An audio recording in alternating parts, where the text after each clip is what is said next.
welcome all of you in the name of Jesus, our Lord and Savior. Let us come to worship as we sing, Jesus, we enthrone you.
Now let us confess our faith through the Apostles' Creed. 다 함께 사도신경으로 우리의 신앙을 하나님 앞에 고백하겠습니다. 지난주와 마찬가지로 저는 영어로 영어 회중들과 함께 사도신경을 고백하도록 하겠습니다.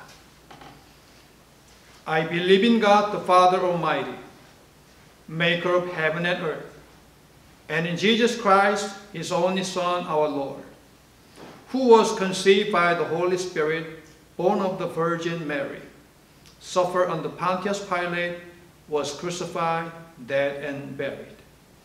He descended into hell. The third day he rose again from the dead. He ascended into heaven and sits on the right hand of God the Father Almighty. From thence he shall come to judge the quick and the dead. I believe in the Holy Spirit, the holy Christian Church, the communion of saints, the forgiveness of sins, the resurrection of the body, and the life everlasting. Amen. Let us praise our Lord. 다 함께 우리 주님을 찬양하겠습니다.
우리에게 주시는 하나님의 말씀은 시편 3편 1절, 2절, 4절 그리고 8절 말씀입니다. 여호와여, 나의 대적이 어찌 그리 많은지요. 일어나 나를 치는 자가 많으니이다. 많은 사람이 나를 대적하여 말하기를 그는 하나님께 구원을 받지 못한다 하나이다. 내가 나의 목소리로 여호와께 부르짖으니 그의 성산에서 응답하시는도다. 구원은 여호와께 있사오니 주의 복을 주의 백성에게 내리소서. 아멘. 뉴욕 맨하탄에 직장이 있는 경우에 뉴욕 업스테이트나 롱아일랜드나 뉴저지에 사는 사람들은 기차역까지 자가용으로 운전해서 옵니다. 그리고 거기에 파킹을 해놓고 기차를 타고 뉴욕으로 넘어와서 맨하탄으로 넘어와서 일을 하는데요. 중국에서도 비슷합니다.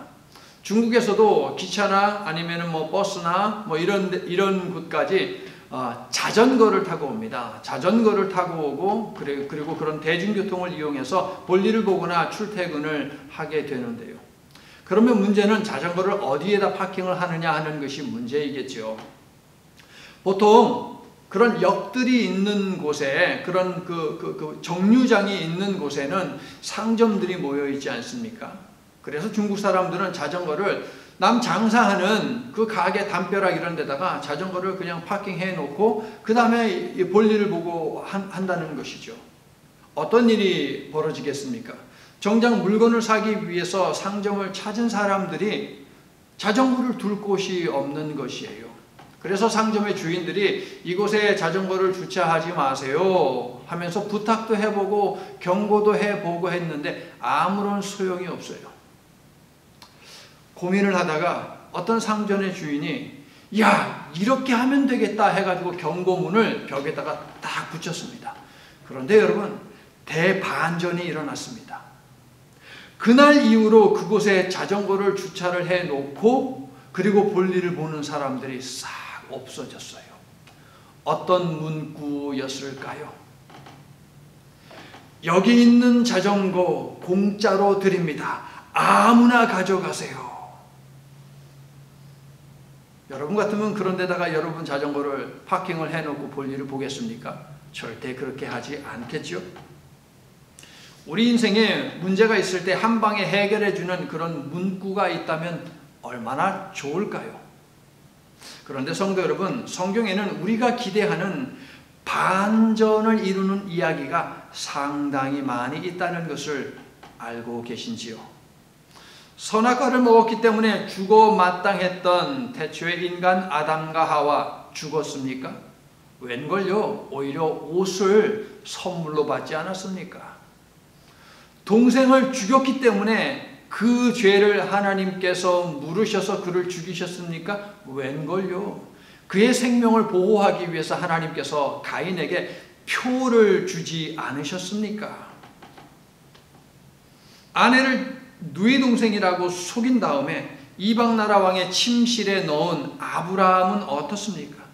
죄를 추궁받고 벌을 받았습니까? 웬걸요? 이집트의 바로 왕이 오히려 하나님 앞에 꾸중을 듣지 않았습니까?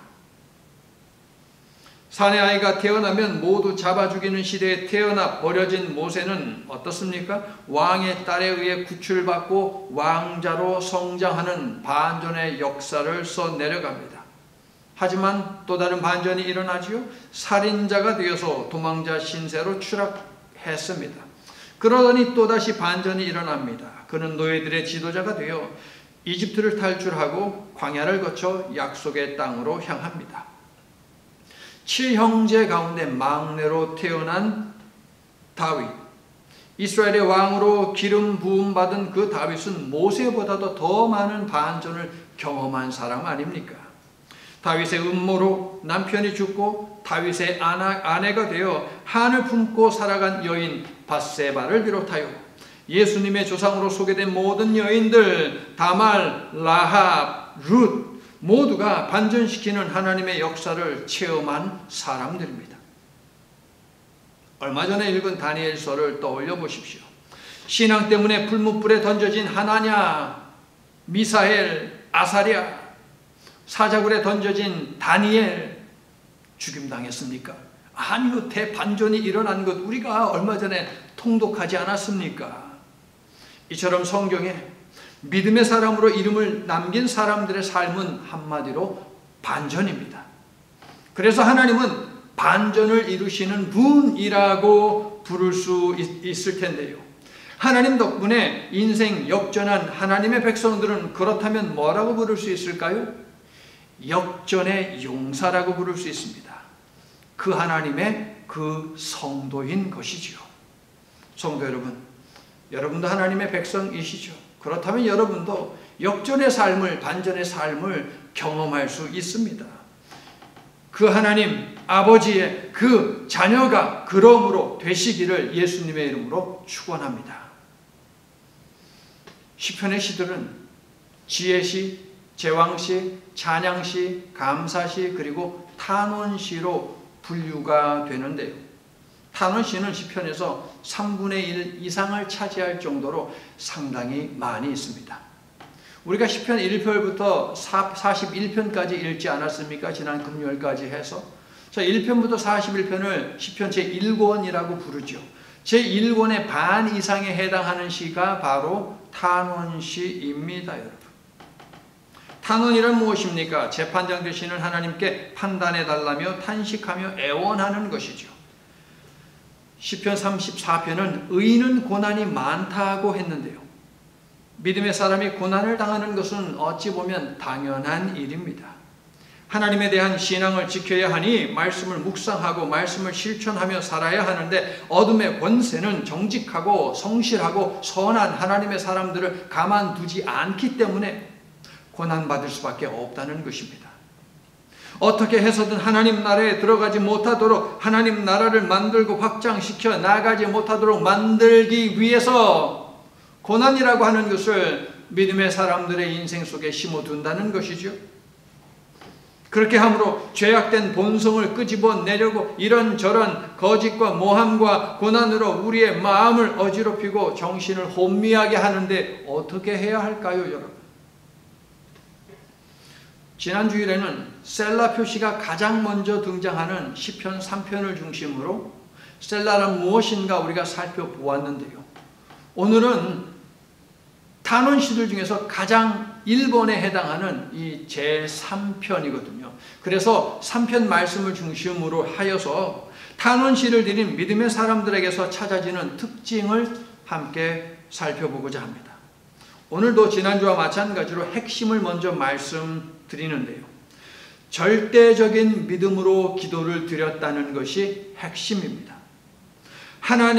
탄원시를 하나님께 드린 믿음의 시인들의 특징이 뭐라고요? 절대적인 믿음으로 하나님께 기도했다. 이것이 특징이에요. 기억하세요, 여러분? 자, 기도는 무엇입니까? 고난의 시간에 시편의 시인들이 보인 공통적인 태도가 바로 기도입니다. 시편 3편에는 아침의 시라고 하는 별명이 붙었는데요. 자, 5절을 좀 보세요. 내가 누워 자고 깨었으니 여호와께서 나를 붙드심이로다 라는 고백이 있죠. 탄원시인 5편 3절을 잠시 보실까요? 아침에 내가 주께 기도하고 바라리이다. 자, 이 말씀을 직역해서 옮기면 이렇습니다. 내가 아침에 기도를 진혈에 놓고 바라나이다 라는 것이에요. 참 생각해 보세요, 여러분. 하나님의 응답의 테이블이 있는데 거기에 여러분의 기도를 하나씩 다 올려놓는 것이에요. 진열하는 것이에요. 진열해 놓은 다음에 어떻게? 하나님을 바라보는 거죠. 왜요? 하나님 이루어 주세요. 순서는 하나님께서 알아서 하세요. 방법도 하나님 알아서 하세요. 라고 하면서 하나님을 바라보는 것. 얼마나 멋진 표현입니까, 여러분?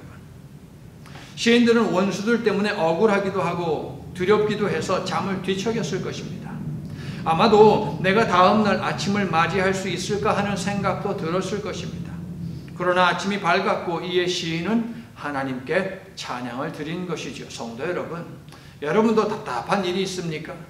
자, 기도를요, 즐비하게 여러분 진열해 놓으세요. 그리고 하나님을 바라보시기를 바랍니다. 자, 이 모습을 떠올리니 본 웨퍼라고 하는 독일의 신학자, 목사님이 생각이 납니다. 히틀러를 미친 트럭 운전자에 그렇게 빗대서 저 미친 트럭 운전사를 내가 그 트럭에서 끌어내리겠다라고 하면서 저항 운동을 벌였던 목사님이 바로 보네포 목사님입니다. 하지만 보네포 목사님은 체포되었고요. 감옥에 갇혀서 사형 날짜만을 기다렸습니다. 보네포 목사님 매일 아침 눈을 뜰 때마다 이렇게 말을 했습니다. 나는 아직 살아있는가? 나는 얼마나 행복한 사람인가? 여러분 아침에 눈을 떠서 이런 고백을 해본 적 있으십니까? 아침에 눈을 떠서 가장 먼저 여러분 어떤 말을 하십니까? 보네포 목사님은 플로센브리크 감옥에서 있으면서 시편을 많이 묵상했는데요. 그는 시편을 이렇게 정의하고 있습니다. 시편은 하나님께 드려지는 기도이며 예수께서 우리를 위해 하나님께 드리는 기도가 바로 시편이다. 그렇다면 우리가 시편을 묵상하면 어떤 말입니까? 묵상한 그 내용을 우리 예수님이 하나님께 전달한다라는 것이에요, 여러분. 그러므로 딱히 내가 어떻게 기도해야 할지 모르겠다라고 하는 분들은 시편을 소리내서 읽으세요. 그리고 끝에 가서 하나님, 예수님 이것은 저의 기도입니다 라고 그렇게 추가만 하시면 될 것 같아요.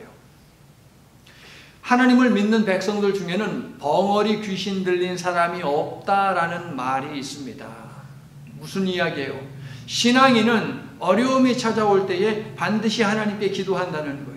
신앙인은 어려움이 없어도 하나님과의 그 대화의 시간을 이어간다라고 하는 말이겠죠. 반면에 어떤 말입니까? 기도하지 않는 사람은 벙어리 귀신 들린 사람하고 같다는 거예요, 여러분. 자, 여러분 스스로에게 한번 질문을 던져보세요. 여러분 벙어리 귀신 들렸어요? 안 들렸어요? 안 들렸죠, 여러분? 매일 아침 오후주 예배 우리 드리잖아요. 말씀 붙들고 우리 함께 말씀에 집중하고 말씀을 중심으로 기도하지 않습니까, 여러분? 벙어리 귀신, 그런 거 들리면 안 됩니다, 여러분. 보네포 목사님은 차디찬 감옥, 언제 죽을지 모르는 감옥에서 지내면서도 기도를 포기하지 않았습니다. 그의 삶을 주도적으로 이끄는 하나님과 지속적으로 깊이 있는 관계를 맺으면서 예수님처럼 시편의 시인들처럼 습관적으로 기도했어요. 자, 습관적으로 기도했다라고 하는 것은 중언부언했다라는 그런 의미가 결코 아닙니다, 여러분. 지속적으로 하나님과의 영적인 교제를 가졌다라고 하는 것이 습관적으로 기도했다라고 하는 성경의 표현의 의미입니다. 성도 여러분, 기도가 여러분의 호흡이 되게 하시기를 바랍니다. 모이는 예배를 다시 시작하면 새벽에 나와 기도하시고, 여러분 스스로가 정한 시간에 기도하시고 뿐만 아니라 일상생활을 하면서도 기도하시기를 바랍니다. 습관을 쫓아서 오우주 예배 때 짚어드렸듯이 호흡을 통해 이산화탄소를 내뱉고 산소를 들이마시는 것처럼 기도를 통해 나의 아집과 고집과 주장과 이런 것들은 다 후 하고 내뱉어 버리세요. 그리고 하나님의 뜻을 여러분의 삶 안으로 들여놓으시기를 바랍니다. 시편의 시들을 통해서 확인했듯이 성도 여러분, 기도는 탄식하며 하소연하다가도 하나님의 뜻 앞에서 나를 내려놓고 하나님을 의지하며 하나님을 찬양하는 시간입니다, 여러분. 내 뜻을 관철시키는 시간이 아니라 하나님의 뜻을 위해서 내 뜻도 접는 시간이 바로 기도의 시간이라는 것이지요.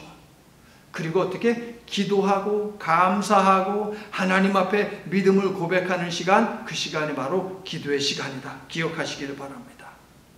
자, 네덜란드에서 태어나서 2차 세계대전 때 유대인들을 집에 숨겨 두었다가 발각되어서 박해를 받은 코리텐붐 여사님이 계십니다. 코리텐붐, 발음이 좀 어렵죠. 자, 코리텐붐 여사님은요, 벼룩이 득실득실하는 독방에 갇혔습니다. 유대인들을 숨겨줬다는 그 이유로. 그런데 그 독방에서도 이 코리텐붐 여사님이 뭐라고 한 줄 아세요? 하나님 감사합니다 하면서 기도한 분으로 유명합니다. 그녀는 감옥에서 풀려 나온 후 신학을 공부했습니다. 그리고 주의 종이 되었습니다. 오늘날 교회에서 설교를 마치고 이제 저 뒤에 가서 온 성도님들하고 인사를 하지 않습니까? 그런데 웬 남자가 이 코리텐붐 목사님에게 이야기하는 거예요. 목사님, 하나님의 이 은혜로운 말씀 너무 감사합니다. 오늘 목사님 말씀에 의하면 하나님께서는 모든 사람들의 죄를 용서해 주신다고 했는데 저 같은 사람도 용서를 받을 수 있을까요? 코리 텐분 목사님이 아이 그러면요 라고 말을 하려고 입을 열었는데 그 사람을 자세히 보니까 누구예요? 그 교도소에서 여성 죄수자들을, 여성 그 수감자들을 지독히도 괴롭혔던 바로 그 군인이었습니다.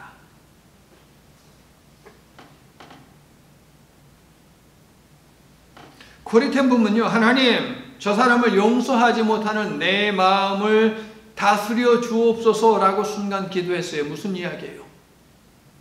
용서하고 싶지 않다는 거예요. 용서가 나오지 않는다는 거예요. 자신이 가지고 있는 사랑으로는, 이해력으로는, 포용력으로는 저 사람을 감싸 안을 수 없다는 것이지요. 그래서 어떻게 기도해요? 하나님, 예수님의 사랑을 주세요. 저 사람을 품어 안을 수 있는 저런 사람도 용서할 수 있는 마음을 주세요 라고 간구했다고요. 여러분은 누군가 미울 때 이런 기도를 해보셨습니까? 코리 텐분 목사님이 이 기도를 딱 마치고 났을 때에 마음속에 평화가 찾아왔어요. 그리고 그 남자를 진심으로 용서할 수 있었습니다. 기도가 반전을 이루어냈습니다. 성도 여러분, 우리가 마음과 생각과 언행이 바뀌어야 하나님의 반전이 일어난다라고 하는 것을 기억할 필요가 있습니다. 여러분도 코리 텐분 목사님처럼 용서할 수 없는 사람을 용서하고 용납할 수 없는 일을 용납할 수 있기를 위해서 기도하시기를 바랍니다. 그래서 하나님께서 주시고자 하는 반전의 역사를 모두 여러분의 것으로 만들어갈 수 있기를 예수 그리스도의 이름으로 간절히 축원합니다. 억울한 자신의 상황을 하나님께 고발하면서 기도하는 단원 씨가 다음과 같은 구조로 되어 있다고 제가 오우주 예배 때 설명을 드렸는데요. 부름, 불평, 탄원, 간구, 고백. 믿음의 사람은 가장 먼저 믿음의 대상인 하나님을 찾습니다. 오늘 본문을 보세요. 여호와여. 자, 부르짖음이 있죠? 그렇습니다. 고난의 때에 불러야 하는 대상은 여호와 하나님입니다. 아멘이세요? 아멘이라면 왜 하나님입니까? 왜 하나님 찾아야 돼요? 왜 여호와를 찾아야 합니까? 내가 산을 향하여 눈을 들리라. 나의 도움이 어디서 올꼬? 천지 지으신 여호와 나의 왕이여 영원 무궁히 지키시리로다. 천지 지으신 여호와 하나님께로부터 오직 그분으로부터 도움이 오기 때문에 우리가 당연히 여호와 하나님을 찾아야 할 줄로 믿습니다. 자, 그러므로 성도 여러분, 고난의 때에 가장 먼저 우리는 여호와여 라고 불러야 합니다. 여러분에게도 이런저런 문제가 분명 있을 것입니다. 그러므로 자, 믿음을 가지고 함께 불러볼게요. 시작. 여호와여. 그렇습니다. 저와 여러분이 가장 먼저 불러야 하는 대상은 친한 친구도 남편도 아내도 자식도 심지어 목사도 아닙니다. 여호와 하나님을 최우선적으로 찾음으로 그 하나님의 그 성도, 반전시키는 아버지의 역전하는 그 자녀가 다 되시기를 예수님의 이름으로 축원합니다. 하나님을 찾은 다음에 믿음의 사람은 자신이 경험하고 있는 억울함과 부당함을 하나님께 아뢰며 불평, 불만을 토해내면서 탄원의 기도를 드립니다. 성도 여러분, 살면서 억울하고 부당한 일을 경험하지 않는 사람이 몇이나 되겠습니까? 하지만 다시 한번 기억하십시오. 믿음의 사람은 불평과 불만이 있을 때에 사람이 아닌 하나님께 하소연합니다. 정의로운 하나님의 법정에 벌어지고 있는 일들을 고하고 원수들을 고발합니다. 그리고 하나님의 정의대로 심판해달라고 맡기며 간구합니다. 또한 시인들은 우리가 지난주에 배웠듯이 잠시 멈춰서서 침묵하는 일을 잊지 않습니다. 오늘 본문에 셀라 표시가 보이죠? 몇 번 나옵니까? 3번 나옵니다. 침묵 속에서 시인들은 자신이 한 말을 살피고 자신이 선택한 삶에 대한 성찰을 하며 그리고 무엇보다도 하나님의 말씀이 나의 삶과 나의 말에 대해서 뭐라고 하시는지 찾고 곱씹으면서 현재 벌어지고 있는 일 그 속에 담겨있는 하나님의 뜻을 물었다는 것입니다. 자, 그리고 탄원시에서 가장 중요한 것을 이제 시인들은 하는데 그것이 무엇이냐? 제가 아까 강조한 것이죠. 하나님에 대한 절대적인 믿음을 고백하는 것입니다. 시인이 여호와 하나님을 찾고 현재 벌어지고 있는 일들에 대해서 하나님께 불평어린 투로 말을 하고 하나님의 법정에 고발하고 정의로운 심판을 구하고 멈춰서 침묵하는 그 이유는 뚜렷합니다. 그 이유가 탄원시를 통해, 자, 기도와 함께 제가 강조하고 싶은 두 번째인데요, 대부분의 탄원시는 하나님에 대한 절대적인 신뢰 고백으로 시를 끝맺습니다. 즉, 고난의 상황에서 대반전을 이루어내시어 나를 역전의 용사로 만드실 반전 하나님을 믿기 때문에 하나님을 찾고 하나님께 고발하고 하나님의 심판을 구하는 것입니다. 오늘 본문 8절을 보세요. 구원은 여호와께 있사오니 주의 복을 주의 백성에게 내리소서. 자, 시의 제목을 한번 볼까요? 다윗의 시, 그의 아들 압살롬을 피할 때 지은 시입니다. 제가 오후주 예배 설교 때 시적으로 이렇게 표현했었습니다. 세상에서 가장 편안한 베개는 하나님의 약속이요 가장 포근한 이불은 언약을 주신 하나님에 대한 경험이다. 다윗은 도망자로 살면서 광야에서 누워 잘 때가 많았습니다. 하지만 6절을 보세요. 천만인이 나를 에워싸 진친다 하여도 나는 두려워하지 아니하리이다 라는 이 믿음을 가지고 5절 광야에서 누워 자고 깼다는 것이에요, 여러분. 자, 코리 텐분 목사님에 관한 다른 이야기를 하나 해드릴게요. 코리 텐분 목사님의 복음에 대한 열정은 할머니가 돼서도 끊기지 않았습니다. 코리 텐분 목사님은요, 소련 소비에트 연방이 무너지기 전 극렬한 공산 정권 치하 시절에 한 번은 공산당이 매우 싫어하는 성경책을 한 보따리 가지고 공산권 그 나라에 들어가려고 했습니다. 당연히 국경에 검문 검색이 심하겠죠. 할머니는 성경책이 가득 들어있는 큰 가방을 가지고 검열 대열의 맨 끝에서 두 번째 줄에 섰습니다. 검색원이 나에게 이것저것 물으면 내가 뭐라고 답을 하지? 저 가방 속에 무엇이 들어있냐고 하면 내가 어떻게 할까?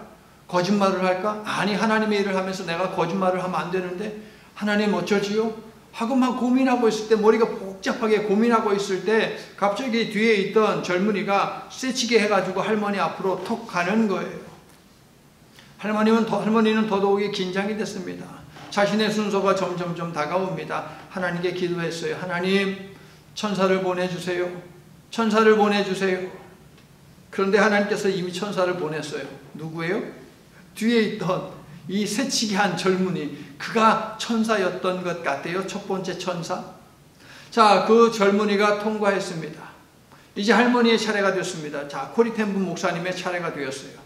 그런데 검색하는 그 검색대원이 할머니께로 성큼성큼 다가오는 것입니다.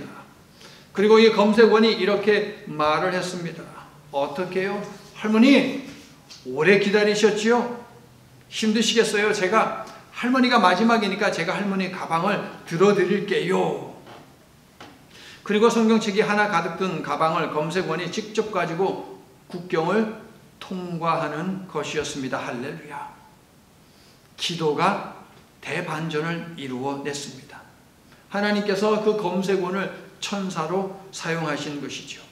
저와 여러분도 하나님의 뜻을 위해 살면서 기도함으로 하나님께서 예비하신 반전의 사건들을 모두 경험할 수 있기를 예수님의 이름으로 축원합니다. 탄원시를 드린 시인들은 절대적인 믿음으로 기도했다는 것이 탄원시의 핵심이라고 말씀드렸는데요. 그렇다면 어떻게 해야 확고한 믿음을 가질 수 있을까요? 하나님에 대한 지식이 많아야 하고 하나님에 대한 경험이 있어야 합니다. 성도 여러분, 상황이 열악하고 슬프고 억울하고 분할 때 여호와여 하며 부르짖었더니 하나님께서 들으시고 반전을 이루어 주신 경험 여러분에게 있지 않습니까? 예를 들어서 하나님, 암에 걸린 몸을 치료해 주시옵소서 라고 기도했더니, 사업이 어려우니 도와주소서 라고 간구했더니, 자녀를 붙들어 주소서 라고 하며 호소했더니, 신분의 문제가 무사히 통과되게 해 주시옵소서라고 절규했더니 하나님이 여러분의 기도를 들으시고 도와주신 경험이 없냐고요, 여러분. 있잖아요. 경험이 있는 분들은 그 은혜를 반복적으로 기억하시기를 바랍니다. 아직 이러한 경험이 없다라고 생각하는 분들은 고난의 때에 여호와여 하나님이여 하고 부르고 여러분의 사정을 하나님께 아뢰시기를 바랍니다. 성도 여러분, 우리가 기적을 깨닫지 못하는 것일 뿐 더 이상 기적이 안 일어난다라는 것이 아닙니다. 하나님은 지금도 하나님의 자녀를 위해 반전의 역사를 이루고 계심을 믿으시기를 바랍니다. 우리가 직면한 문제는 내적인 데서 기인하기도 하고 외적인 데서 기인하기도 하지만 중요한 것은 모든 문제 속에서 하나님과의 관계를 끈끈하게 갖는 것입니다. 성도 여러분, 기도는 하나님과의 친밀함을 유지하고 간직하는 영적인 통로입니다. 직면한 문제들을 위해 어서 해결해 주소서라고 기도하기 전에 어서 깨닫게 해 주소서라고 기도하는 것이 바람직합니다, 여러분. 하나님과의 관계가 회복되어 우리에게 친밀함이 있다면 문제가 이제 더 이상 문제로 여겨지지 않습니다. 왜요?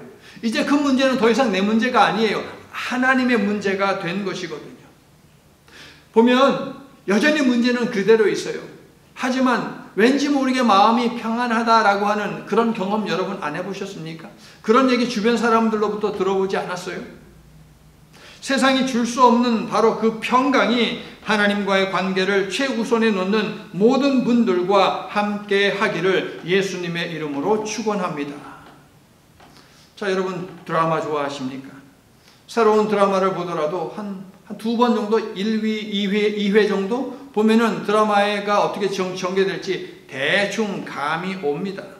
누가 악당이고 누가 좋은 사람인지 압니다. 다 아는데도 우리는 드라마를 보며 드라마가 매회 끝날 때마다 저렇게 잡히는 건가? 사실이 밝혀지나 본데 저렇게 누명 쓰고 끝나는 거야? 등등등 궁금증 가득한 질문을 하면서 꼭 저 상황에서 딱 끊고 다음 시간에 이렇게 하는 이 방송 작가가 너무나도 밉습니다. 반전을 기대하며 텔레비전을 보고 책을 읽는 우리에게는 뒤집고 싶은 삶에 대한 갈망이 자리 잡고 있기 때문에 반전되는 주인공의 삶을 통해 대리만족을 느낍니다. 그래서 주인공이 죽어서는 안 돼요 라고 하면서 방송국에 전화까지 하지 않습니까? 어느 나라 사람들이 그래요, 여러분? 한국 사람들 말고 다른 나라 사람들은 아마 그러지 않을걸요. 독특한 민족이죠, 여러분. 반전을 그만큼 좋아한다는 것이에요, 여러분. 시편의 수많은 시들 중 탄원시에 우리가 쉽게 몰입하는 이유는 어쩌면 대리만족이라는 그런 심리도 있을지도 모르겠습니다. 저는 탄원시를 반전의 시라고 부르는데 반전 역사의 주인공이 된 성경의 인물들을 보면 하나같이 평탄치가 않아요. 마치 내 삶을 보는 것 같습니다. 그런데 굴곡이 심한 그들의 삶 구석구석에는 바닥에서 끌어올리시는 시편 34편의 시인의 그 표현대로 하자면 고난에서 건지시는 하나님의 반전 역사가 있습니다. 우리는 믿음의 시인들의 삶을 시를 통해서 읽어 내려가면서 어느덧 그 시인과 하나가 되어 분노하기도 하고 서러워하기도 하고 눈물을 흘리기도 합니다. 그러면서 시인은 반드시 살아야 한다. 하나님이 시인을 도와주셔야 한다는 마음을 품게 되는데 어느덧 시인과 우리는 하나가 되어 역전의 비결은 반전시키는 하나님의 개입에 있다라고 함께 고백을 하게 되는 것입니다. 자, 어제 오후주 예배 때 제가 설교드린 내용이 있지 않습니까? 아직 여러분의 카톡에 있다면 지우지 않으셨다면 한 번 더 들어보시면 좋겠다는 말씀을 드리고요. 사랑하는 성도 여러분, 하나님께서는 시를 통해서 누군가의 삶을 접할 때도 즉 말씀을 묵상하는 중에도 우리로 하여금 하나님을 만나게 하십니다. 믿으십니까? 10분만 아니라 이사야를 비롯한 선지자들의 이야기, 다니엘과 그의 3명의 친구들에 관한 이야기, 사사들의 이야기 등 성경의 모든 이야기를 통해서도 하나님을 만나도록 하나님께서는 우리를 도우십니다. 어제부터 요한계시록을 읽고 있는데요. 말씀을 묵상할 때마다 성령의 도우심을 위해 간구하시기를 바랍니다. 묵상하는 말씀 속에서 나의 모습을 발견하여 하나님과 더욱 가까워지며 그래서 반전시키는 하나님을 닮아 역전하는 성도들이 다 되시기를 예수님의 이름으로 축원합니다. 이제 말씀을 마칩니다. 전쟁 시 군인들에게 가장 위험한 때는 언제입니까? 상대 적군들이 엄청난 무기를 가지고 있을 때입니까? 엄청난 수의 그 군인들을 데리고 나올 때입니까? 그렇지 않습니다. 본부와 무전이 끊겨 연락이 닿지 않을 때 가장 위험합니다. 연락이 끊기지 않으면 무엇을 해야 하는지, 어떻게 대처해야 하는지, 어디로 가야 아군과 합류할 수 있는지 이런 것을 들을 수가 있죠. 하지만 연락이 끊기는 순간 안전을 보장받지 못하기 때문에 본부와의 연락은 필수입니다. 여러분 어떻습니까? 진퇴 양난에 처해졌을 때에 본부와 연락이 되고 있습니까? 단절되어 있지는 않습니까? 본부와의 연락선이 끊기면 군인의 목숨은 보장할 수 없듯이 하나님과의 연락이 단절된 사람의 영혼은 잘 될 수 없어요, 여러분. 본부 되시는 하나님과 연락되는 길은 하나, 절대적인 믿음으로 기도하는 것입니다. 바로 이 기도가 하나님의 반전 역사를 끌어내는 유일한 방법입니다. 성도 여러분, 역전 인생을 살기 원하십니까? 하나님의 반전을 체험하기를 원하십니까? 하나님과의 대화를 멈추지 않는 성도가 되어 반전을 끌어내는 역전의 자녀들, 그 하나님의 그 성도가 다 되시기를 나사렛 예수 그리스도의 이름으로 간절히 축원합니다. 이제 다 함께 찬송가 303장 날 위하여 십자가에 부르신 후에 축도로 5월 셋째 주일 예배를 마칩니다.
이제는 하나님 아버지의 구원하시는 사랑을 우리에게 전해주기 위해 높고 높은 보좌를 버리고 죽임당하기 위하여 어린 양의 모습으로 이 땅에 오신 예수 그리스도의 구체적인 사랑과 그와 같은 자들이라 할지라도 결코 버리지 않고 오히려 친히 아버지가 되어주시고 그 자비로운 품에 안아주시는 하나님 아버지의 희생적인 사랑과 예수님 덕분에 하나님의 자녀가 된 그 은혜의 신분을 기억나게 하시어 감사하며 찬양하며 사랑하며 살도록 우리를 다듬어 주시는 성령님의 돌보시는 능력이 하나님께서 주신 그 하나님의 그 성도라는 말씀을 심령에 새기고 그 아버지의 그 자녀라는 소리를 듣도록 말씀의 자녀로 살겠노라고 성숙한 성도의 삶을 살겠노라고 결단하며 머리 숙인 모든 하나님의 자녀들 위해 저들 마음의 생각과 입술의 언어와 삶의 행동 위에 가정의 행복과 건강과 직장과 사업 위에 앞으로도 영원히 함께해 주시옵기를 간절히 축원하옵나이다. 아멘.